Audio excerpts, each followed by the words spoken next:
Hola, ¿qué tal? ¿Cómo están? Qué gusto saludarles. Reunidos aquí los miembros de la LAP, Asociación Latinoamericana de Abogados de la Prevención y Cumplimiento, y el día de hoy vamos a comentar un tema de suma importancia para todos aquellos abogados y personas, empresarios o personas físicas, pues, que tienen relaciones comerciales en toda Latinoamérica, que es el lavado de activos. El día de hoy nos acompaña la licenciada Jessica. Licenciada, por favor, ¿puedo saludarle? Hola, ¿cómo están, colegas? Un gusto de compartir esta experiencia con ustedes en el tema del lavado de activos, como refería anteriormente nuestro compañero Santiago Franco de Colombia, que ahora el lavado de activos no solamente pues proviene del tráfico ilícito de drogas, ¿no? Sino de otros delitos más que ahora ya se conoce como netamente el lavado de activos, ¿no? Y bueno, mandarles un cariño de acá de este Perú. También nos acompaña el licenciado Franco. Licenciado, ¿cómo está? Qué gusto saludarte. Hola, buenas tardes, ¿cómo están ustedes? O bueno, buenos días acá en Colombia. Bueno, sí, efectivamente el día de hoy vamos a tratar el tema del lavado de activos, un tema que es muy interesante desde el punto de vista de la legislación internacional y también interna en Colombia, puesto que, como comentaba mi compañera Jessica, el catálogo de delitos es innumerable, o bueno, tampoco innumerable, pero sí son más en el caso colombiano, hay 40 conductas típicas que hacen que se pueda dar origen de forma inmediata o inmediata al lavado de activos. Entonces es un gusto acompañarlos y hablar de este tema. Muchas gracias, licenciado. Y también el licenciado Franklin. ¿Cómo está el licenciado? Hola, buenas tardes, buenos días, depende como el uso horario que nos haya tocado a cada uno en este momento. La idea es precisamente compartir las visiones que hay en cada país respecto de este tema, considerando que los marcos básicos de los tratados internacionales, de hecho, aplican criterios en general que los países se han ido sumando a lo mismo. Y por consiguiente, como varía esto de país en país, esto permitirá tener una visión más amplia sobre este fenómeno. Perfecto. Bueno, comenzamos. Licenciado Franco, nos gustaría que nos platicaras un poco más sobre este tema de lavados activos ahí en Colombia, por favor. Bueno, Osvaldo, realmente, y compañeros y todos los que nos lleguen a ver, el tema del lavado de activos es un delito demasiado, demasiado complejo.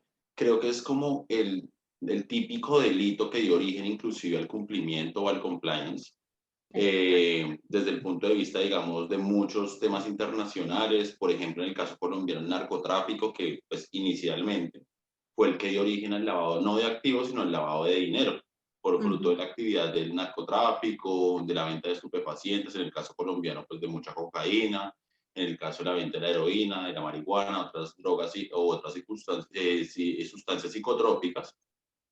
El lavado de activos realmente es un delito que ha tenido bastantes modificaciones en Colombia. Cada día son muchas y muchas más las conductas típicas que hacen parte, o los delitos subyacentes o de base, que lo llaman así, pues digamos que en el litigio colombiano se les llama así, que pueden dar origen al lavado de activos. El lavado de activos es un delito que adicionalmente, pues para ser prevenido, viene inclusive del sistema financiero hasta las personas privadas que de a pie.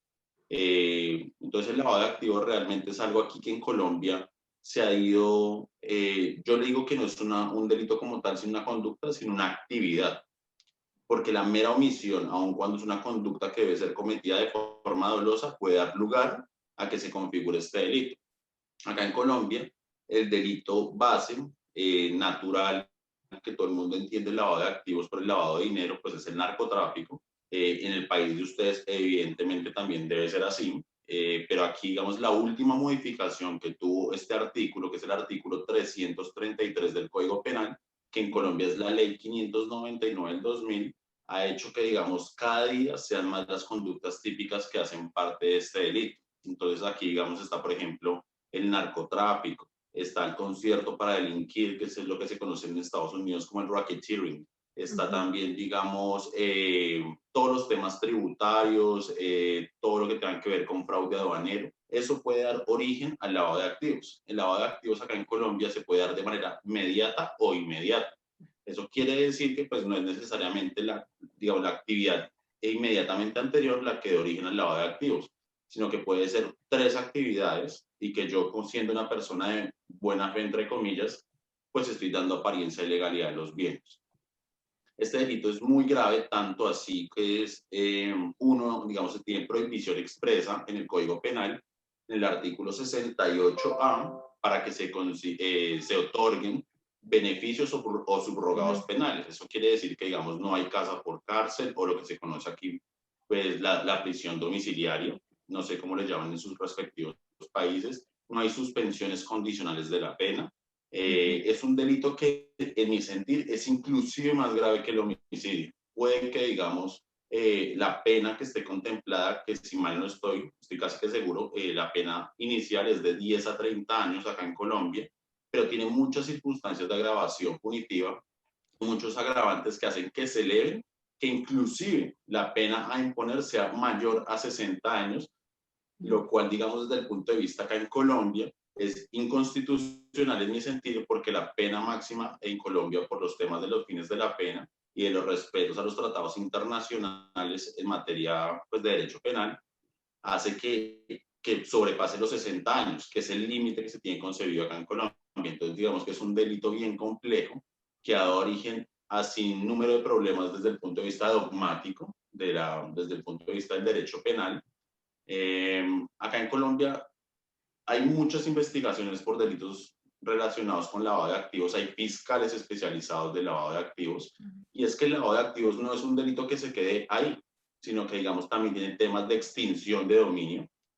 No sé cómo lo llamen en sus países, pero las autoridades, en este caso en Colombia, la Fiscalía General de la Nación, muchas veces lleva de manera paralela, o no muchas veces, siempre lleva de manera paralela el delito de lavado de activos y el tema civil de extinción de dominio, que es el Estado captar esos bienes que fueron origen del lavado de activos para, digamos, quitárselo a las personas y, pues, digamos, posteriormente, luego adelantado un proceso de extinción de dominio, pueden volver a entrar al comercio y que el Estado, pues, digamos, los venda o los subaste de alguna manera.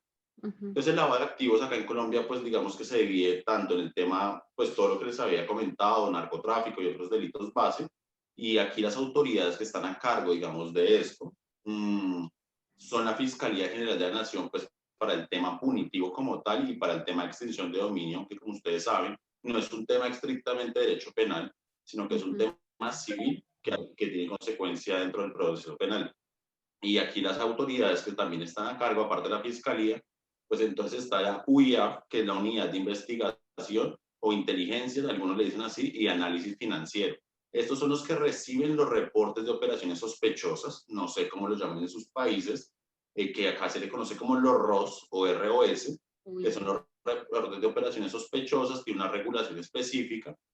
Por ejemplo, digamos, cuando hay una operación de más de 10 millones de pesos sobre una cuenta, en el caso colombiano se puede llegar a hacer, si es un movimiento extraño dentro de esa cuenta, un reporte de la UIA para que investigue si esos recursos eventualmente pueden dar lugar a un lavado de activos. Y por eso es que está implementado, pues, programas de cumplimiento dentro del sector financiero, que aquí se le conoce como el SARLAF inicialmente, que es el Sistema de Administración de Riesgos de Lavado de Activos y Financiación del Terrorismo, que es otro delito que ustedes ya conocen. Hoy en día es un delito, hoy los programas son mucho más robustos porque ya no es SARLAF simplemente, sino que hay SAGRILAF, que eso fue recientemente modificado en diciembre del año pasado. Y aquí, digamos que ya no solo es el tema de lavado de activos, sino también financiación del terrorismo y otra conducta típica. Aquí es muy, muy amplio el tema del lavado de activos y por eso me gustaría compartir todas estas historias con ustedes. Gracias. Muy completo ahí la exposición, doctor. Y pues sí, definitivamente el tema del lavado de activos siempre va a ir de la mano con la extinción de dominio, un tema que también merece la prevención y sobre todo la implementación, como bien decías al final, de un sistema de cumplimiento. Licenciada Jessica, ¿nos podrías compartir un poco tu experiencia allá en el Perú sobre este tema, por favor? Claro, sí, un gusto poder hablar sobre este tema, del tema del lavado de activos, ¿no? Aquí en el Perú se encuentra legislado en un decreto legislativo que es el 1106 y había modificatorias, ¿no? De este decreto legislativo que es el decreto legislativo 1246 que modifica algunos artículos, pero también hay un acuerdo plenario, ¿no? Donde los jueces ponen parámetros, los jueces supremos en el tema de lavados de activos, que es el 1 del 2017. Pero sí, voy a aportar, para no ser muy redundante en el tema de la legislación peruana en temas de lavado de activos, es muy similar a lo que ha hablado nuestro compañero Santiago en el tema, en su legislación colombiana, porque aquí en el Perú también, como dice antes, se veía el tema del lavado de dinero por el blanqueamiento, el dinero que venía del tráfico de drogas, ¿no? Porque también es un país que lamentablemente hay temas de narcotráfico, hay temas de terrorismo y todo eso, pero eso ha ido cambiando y también ha ido, en el transcurso del tiempo, han ido como incrementándose más legislaciones, más conductas típicas, como se llega ahora al extremo de lo que es el tema de organizaciones criminales en temas de lavados de activos. Es muy parecida a nuestra legislación peruana a la legislación de Colombia, porque también mencionaba la extinción de dominio, que también se ve eso aquí en el Perú. Están a cargo de fiscalías especializadas en temas de lavados de activos y definitivamente es un tema muy complejo el tema de lavados de activos, ¿no? Porque esto proviene de un delito previo, pues, ¿no? Antes tendrías que ver de dónde proviene el dinero ilícito, ¿no? Porque ahora ya no solamente vemos el tema de tráfico, de terrorismo, sino vemos de explotación sexual, minería ilegal y muchos delitos más que se han incrementado. Entonces, ya es un conjunto de delitos y sumado a ello también hay algo muy importante que quiero resaltar, lo que mencionó Santiago en Colombia sobre los beneficios, ¿no? Que si es bien cierto, no tampoco tenemos esos beneficios, como dice Santiago. O sea, es mucho más drástica la ley en ese aspecto, ¿no? Que no hay beneficios. Y acá tenemos el tema de la cadena perpetua, que son, puedes hacer una revisión después de los 35 años, pero sí se da bastante en el tema de organizaciones criminales, las penas son muy elevadas, son muy altas, y se ve bastante eso, pero yo rescato algo muy importante también en temas empresariales, porque también están como metidos en temas de lavados de activos. Y algo que va de la mano, siempre digo así, yo podría decir así, va de la mano el tema del compliance, del tema de cumplimiento, ¿no? De responsabilidad de la persona jurídica, porque también están inmersos en estos temas de lavados de activos, por sus gerentes o por X personas naturales que pueden meter en un sistema, y también las empresas jurídicas pueden estar involucradas en temas de lavados de activos, ¿no? Que sí se da bastante. Pero sí hay bastante similitud en lo que dice nuestro compañero Santiago en temas de lavados de activos, y que definitivamente es un tema muy complejo, sí es un tema muy complejo.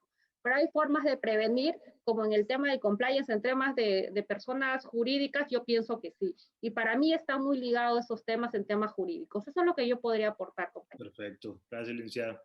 Licenciado Franklin, ¿puedes aportar ahí tu experiencia en Chile? Sí, en Chile tenemos una regulación que se ha ido mejorando cada vez más y la actual legislación está contenida en la ley 19.913, que data de diciembre del año 2003. En esta disposición, el artículo 27 establece qué se entiende por lavado de activos. Dentro de esta figura penal, el sujeto activo, es decir, quien comete el delito, puede ser cualquiera, es indeterminado. De hecho, la ley dice el que de cualquier forma, es decir, cualquier persona puede incurrir en este delito, sea persona natural o persona jurídica. Los verbos rectores, es decir, la conducta que se está prohibiendo es bastante amplia, porque por un lado la ley señala al que o castiga al que oculta o disimula, pero el origen ilícito de determinados bienes. Y por otro lado, sanciona al que adquiera, posea, tenga o use con ánimo de lucro estos bienes. En ese contexto, la legislación establece por un lado que debiendo saber que provienen directa o indirectamente de la perpetración de los delitos que contempla esta ley, que ya los pasaremos a ver. Y por el otro lado, que cuando los reciba no haya conocido el origen ilícito. Es decir, si conocía el origen ilícito, tiene sanción. Y si aún por negligencia inexcusable no conocía el origen ilícito, igual tiene sanción, pero con una pena rebajada. ¿Cuál es el rango de pena en esta situación en general? La pena en Chile va desde los 5 años y un día hasta los 15 años. Y la multa puede ir en la práctica entre $8.200 aproximadamente al día de hoy hasta los $41.000. En este contexto, ¿qué se pretende? Que se pretende que cautelar bienes jurídicos.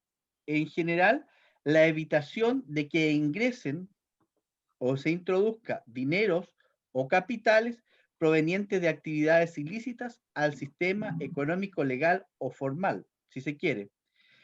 Pero para que proceda el lavado de activos o lavado de bienes, deben venir de ciertas actividades que la ley establece como ilícitas y se remite a diferentes cuerpos legales. En términos muy generales, porque la legislación cada vez se ha ido ampliando más, a qué delitos base se refiere, están el tema de drogas, el tema de terrorismo, el tema de armas, los contrabandos y varios delitos dentro del Código Penal, entre ellos, por ejemplo, la explotación sexual, la pornografía infantil o la trata de personas, entre otros delitos. ¿Qué bienes en Chile se consideran como blanqueo de capital o de activos?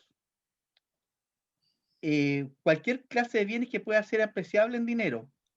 Pueden ser corporales o incorporales. Pueden ser bienes muebles o inmuebles. Pueden ser tangibles o intangibles. Por ejemplo, las acciones de una sociedad, si son obtenidas mediante el dinero que viene, por ejemplo, de pornografía infantil o de tráfico de drogas, cabe dentro de esta figura penal.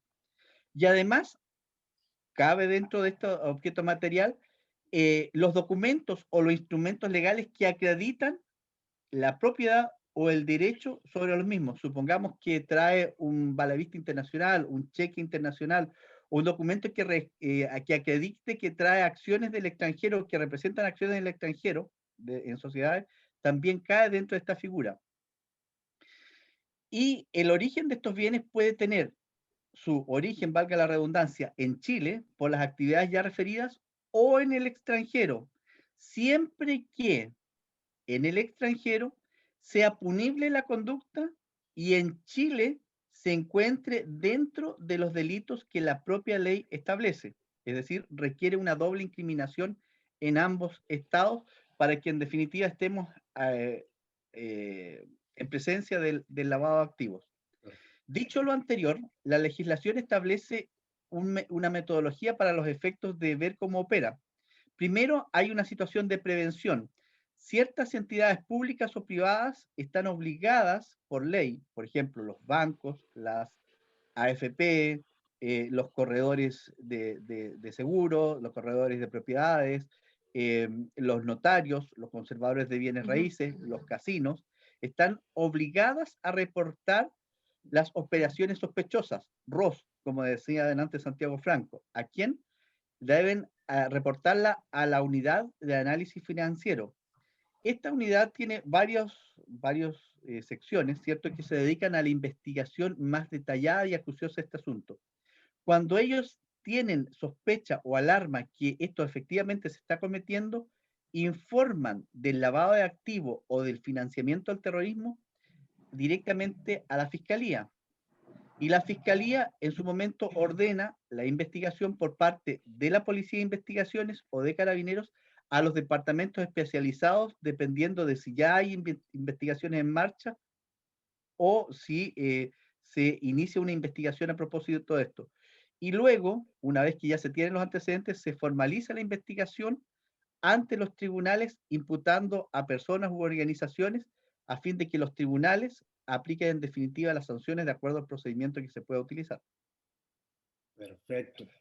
Yo creo, cerrando este primer bloque, nos queda claro que el delito de lavado de activos es un delito que se encuentra presente si no es que en todas las legislaciones de Latinoamérica, por el tema que estamos platicando, y sobre todo que hay una responsabilidad penal y va de la mano una responsabilidad civil con el tema de la extinción de dominio. Estamos hablando que es responsabilidad para personas naturales o físicas y para personas jurídicas. Personas jurídicas son empresas, asociaciones civiles, sociedades civiles, hasta partidos políticos. Es un tema muy amplio, como bien lo comentaron compañeros. Es un tema que si vemos ya estos aspectos de responsabilidad, personas naturales, personas jurídicas, responsabilidad penal, responsabilidad civil, hemos tocado cada uno en sus exposiciones el tema de la prevención y el cumplimiento. A lo mejor para nosotros, y aún así que lo estamos trabajando y lo seguimos estudiando, es un tema que no lo podemos dejar a lo mejor tan claro para los que nos estén escuchando. ¿Por qué manejamos mucho el tema de la prevención? ¿Por qué el cumplimiento? El caso en México, la extinción de dominios también es una realidad, es una situación que, derivado de un delito como el delito de lavado de activos, puedes tener ahora sí que la confiscación de tus bienes por parte del Estado en un procedimiento rápido, civil, sin necesidad de que se juzgue el delito, y eso le puede pasar a cualquier persona, a cualquier empresa. En México, el caso específico, ya metiéndonos ahora a la prevención y cumplimiento para empresas, para personas jurídicas, es una empresa puede ser responsable, sí, cuando su representante o cualquier trabajador suyo o con los bienes que la empresa brinda a sus trabajadores se comete este tipo de delitos. Pero algo puntual en materia penal en México es que además o así que no se haya observado un debido control organizacional. Ese es aquí en México la palabra clave de introducción para el tema de cumplimiento. Una empresa, el fiscal que te diga, es que no hubo un debido control organizacional, pues ¿cómo lo acreditas? En el caso de Colombia, Santiago, ¿qué es el debido control organizacional? ¿Qué es la prevención para una empresa? ¿Qué tiene que hacer si un cliente te busca? Oye, sospecho, tengo esta situación creo que dentro de mi empresa se puede estar cometiendo no solo este tipo de delito, algún otro. ¿Cómo hago para evitar yo como empresario en Colombia ser responsable penalmente? Santiago.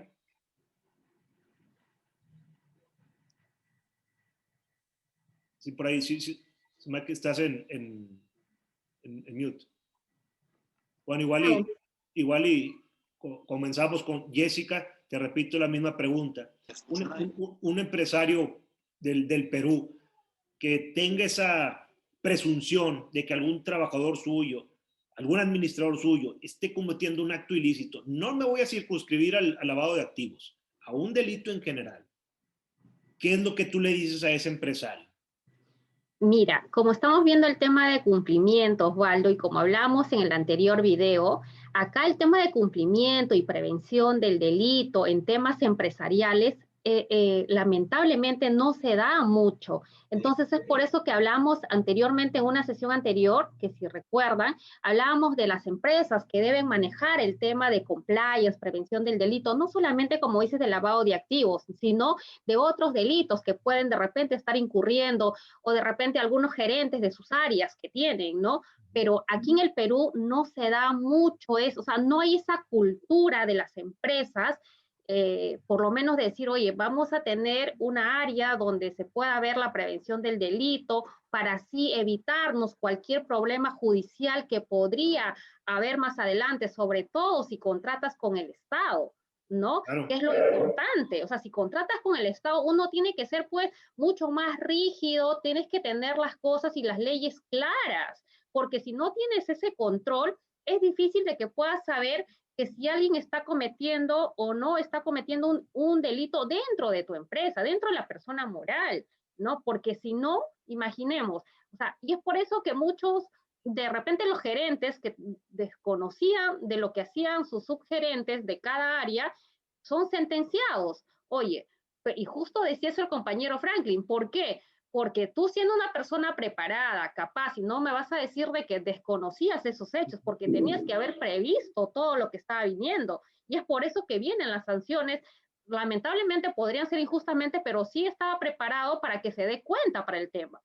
Pero aquí en el Perú no hay esa cultura. Lamentablemente no hay esa cultura, más que de repente puede ser en las transnacionales o algunas empresas que están implementándose en eso, pero no hay. Pero sí quiero aportar algo que me he olvidado en temas de lavado de activos. Acá también hay un tema de la Unidad de Inteligencia Financiera que sí reporta, ¿no? Sobre excesos, acá es a mayor cantidad de $30,000 para arriba, sí reportan los bancos a la unidad de inteligencia financiera para ver de dónde es la procedencia del dinero, ¿no? Que yo me había olvidado en ese aspecto. Pero sí, la legislación es muy parecida al de Colombia, muy, muy parecida, podría decir al escuchar hablarle al colega Santiago, pero eso es lo que pasa. y cómo poder prevenirles nosotros cuando ya vienen con todo el problema. Entonces ya es un poco como más complicado reconducir y decir, oye, tú tienes que tener tu área o deberías haber tenido tal cosa, pero ahí ya hay que reconducir el tema, no hay esa cultura, definitivamente. Eso es lo que yo te podría aportar en ese tema aquí en mi país. Franklin, ¿qué nos puedes tú ahí aportar sobre esta, pues no discusión, ¿verdad? Pero sí este debate entre la figura preventiva de un servicio de prevención de delitos a empresarios pues, que en Latinoamérica no es parte de nuestra cultura, la prevención de riesgos legales. La, Mira, misma, la misma cultura a lo mejor de las personas que están dentro del poder, de la fiscalía, todavía no están, a lo mejor todavía están adaptándose al chip, en caso de aquí en México, del nuevo sistema de justicia penal, como para ahora ver el tema de cómo voy a juzgar a personas jurídicas. Pero va a llegar un momento que esto va a ser una realidad como pasa en otros países. ¿Qué nos puedes decir, Franklin? dos cosas. Primero, cuando a la gente tú le dices que su empresa puede incurrir una responsabilidad de este tipo, dicen, no, este está loco, aquí en esta empresa no pasa. Exacto. Pero resulta que se puede dar de la siguiente manera. Supongamos que la empresa no tiene un código de ética, no tiene un canal de denuncia, no tiene protocolos. Funciona. Funciona porque así ha funcionado siempre. Y supongamos que en la organización se introduce un empleado que a partir del computador de la empresa realiza las operaciones que en definitiva generan un acto ilícito. Por ejemplo, hizo los contactos para que ingresaran al país personas inmigrantes de manera irregular, trata de personas, o generó la situación para tráfico de drogas, que también se puede dar y eventualmente por la deep web o por otra aplicación o lo que sea. Y la policía rastrea el IP del computador y llegan a tu organización. Y el gerente va a decir, no, pero yo jamás he participado en esto, aquí, acá. Pero el asunto está en que aquí hay una responsabilidad objetiva porque él, el gerente, debió haber previsto que una situación así pudiera haber ocurrido. Y por consiguiente, como esto es prevención, antes debió haberse colocado en el escenario para evitar que esto sucediera.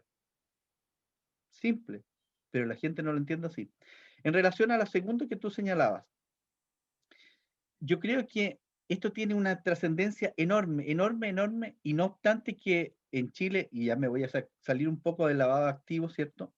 Pero en relación a la responsabilidad penal de las personas jurídicas, si bien en Chile ya hace prácticamente 11 años que está la ley vigente en Chile, creo que al igual como pasa en Perú, no hay una conciencia a nivel de pyme. Y en relación a las empresas grandes, yo creo que existe, y de hecho así se da, pero no con la conciencia que debía tenerse. Y lo planteo por lo siguiente. Hoy en día en Chile se plantea el cambio de constitución, y probablemente con el cambio de constitución cambian el sistema económico. Si este sistema económico de la constitución del 80 le dio una ventaja a los empresarios, que permitió el desarrollo del país años luz a lo que era antes, y hubo muchos empresarios que se aprovecharon de la situación porque tuvieron contactos, etcétera, etcétera, y generaron todo un sistema.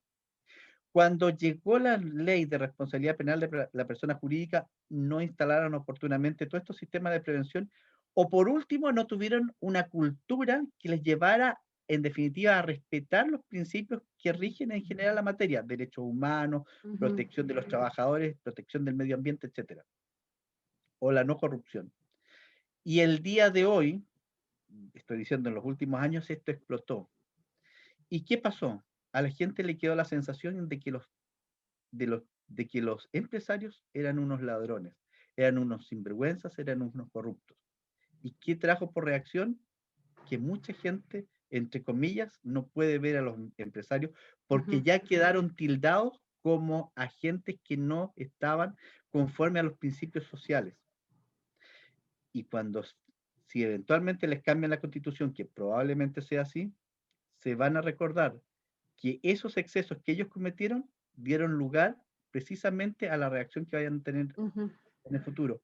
Y por consiguiente ellos mismos ayudaron a que el sistema caiga. Perfecto. Ese es un ejemplo práctico. Sí, muy buen ejemplo, Franklin. Discúlpame que te corte, Osvaldo, pero muy buen ejemplo, porque eso es lo que pasa aquí en el Perú. La gente como que ya está cansada de eso, ¿no? O sea, no respetaron esos principios como dices, ¿no, Franklin? Pero así estamos. La gente también está cansada aquí en el Perú de ese sistema. Definitivamente cualquier reforma y sobre todo que sea en aspecto económico y penal, pues siempre va a tener un impacto socioeconómico. Y yo creo que vamos a estar de acuerdo que un retroceso en las materias de responsabilidad penal de las personas jurídicas, pues es una grave afectación en general a toda la sociedad. Esto debe de ir evolucionando, se debe ir concretando. Cada vez es más la relación internacional entre los países con comercio. El caso específico de México, recién el tratado entre México, Estados Unidos y Canadá, establece un apartado específico para el compliance anticorrupción. Es una obligación prácticamente del Estado de imponer a las personas públicas y privadas que se encarguen de implementar sistemas de cumplimiento para la prevención de delitos. No podemos nosotros como un país incumplir tampoco con tratados internacionales, menos como empresas que tenemos relaciones ahora sí comerciales en diferentes países. Licenciado Santiago, no sé si nos escuchas ahí para intervenir en este aspecto. Ahora sí que, ¿cómo lo has visto tú en Colombia el tema de, como bien expusiste en el principio, muy atinadamente, qué es el delito, los alcances, las sanciones, las penas? Pero bueno, este discurso de te estoy diciendo lo que te puede pasar, ¿cómo lo agarras y se lo dices a una empresa antes de que esté en esta situación de te van a sancionar? Claro que sí, Osvaldo. Digamos, aquí es el tema de la prevención, ¿no? Estamos hablando desde el punto de vista de las penas, que ya es, digamos, cuando incurrió eventualmente en el delito una persona, pero desde el punto de vista preventivo, aquí lo que se conoce como lo que ya les comentaba, el sistema de administración de riesgos de lavado de activos, financiación del terrorismo, y también el SAGRILAB, que es más amplio aún, eso pues desde diciembre del año pasado, hace que, digamos, uno lo que puede hacer como abogado en temas de cumplimiento o abogado penalista, porque aquí hay que ser muy claros, en Colombia por lo menos no todos los abogados penalistas saben de compliance o de cumplimiento.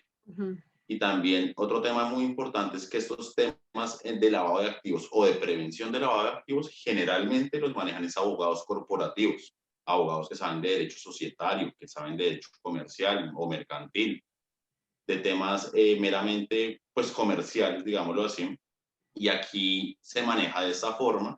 Y una cosa muy curiosa que pasa con el delito de lavado de activos y que yo les dije al principio es que yo no lo considero como tal una conducta, sino lo considero como una actividad, una cosa que puede llegar a suceder de un momento a otro, porque aquí, digamos, en Colombia se cometen los delitos de dos formas, al igual pues que creería que en sus países, porque somos de la misma tradición jurídica, que es por acción o por omisión. Pero aquí digamos que el lavado de activos se entendería que es una acción o puede ser una omisión, pero no, o una mentira es una acción, pero no puede ser una omisión porque las omisiones generalmente pues son temas de culposos, de delitos culposos, no delitos dolosos.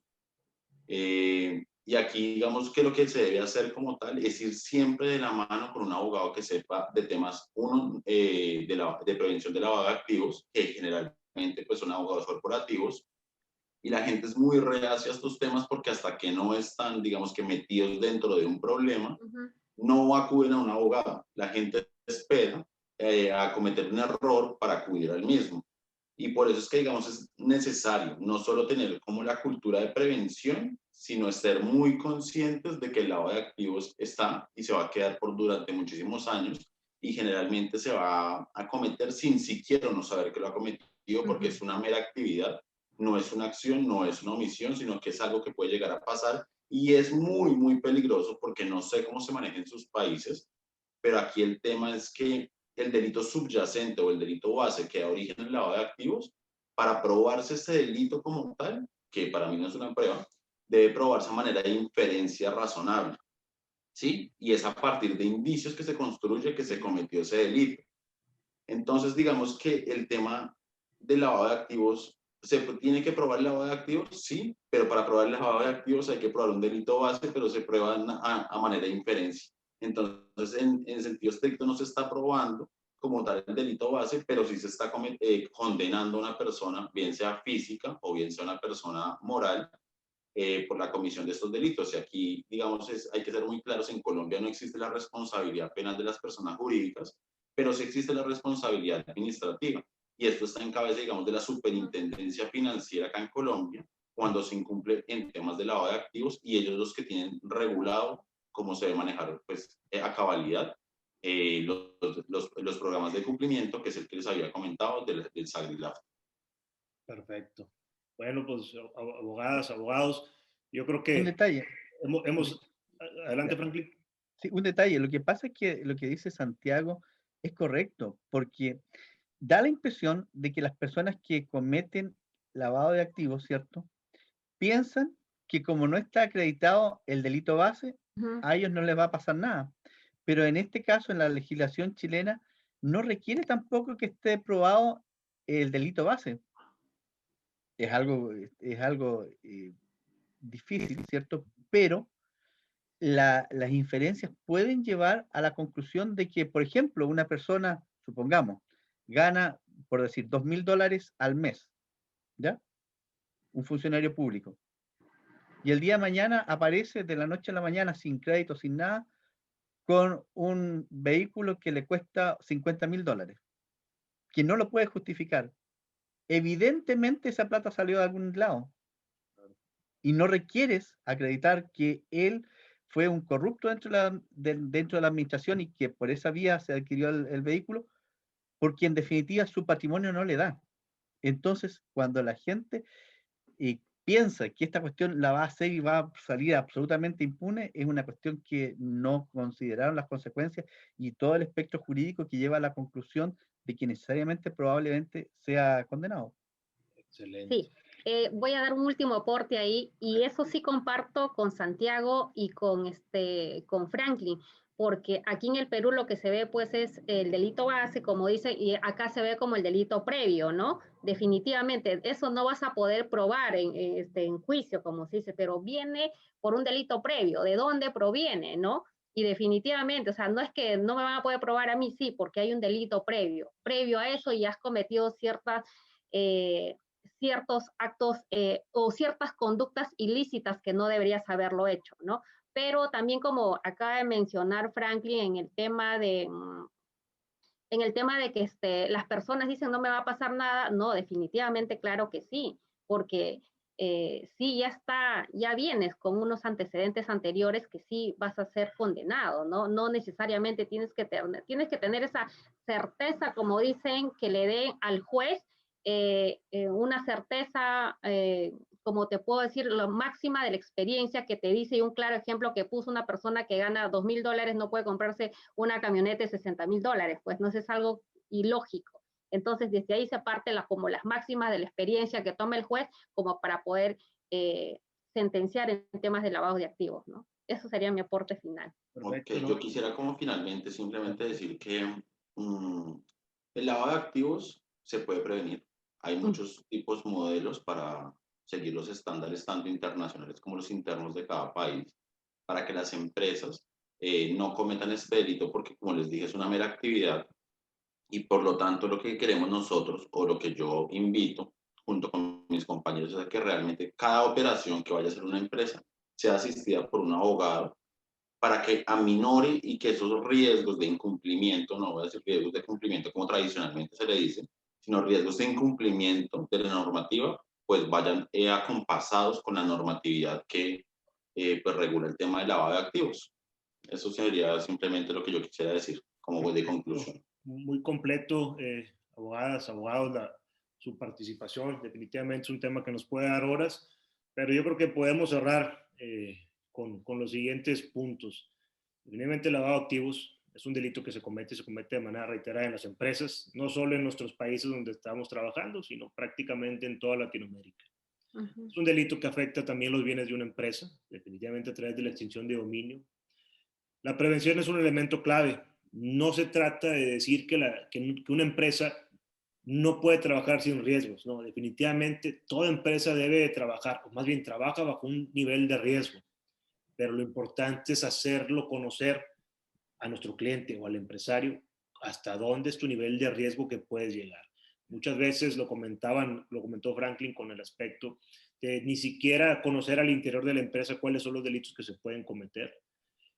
Ese es el primer punto, una empresa. Definitivamente hay muchas empresas que ni siquiera saben de estos tipos de delitos, ni siquiera saben lo que están cometiendo.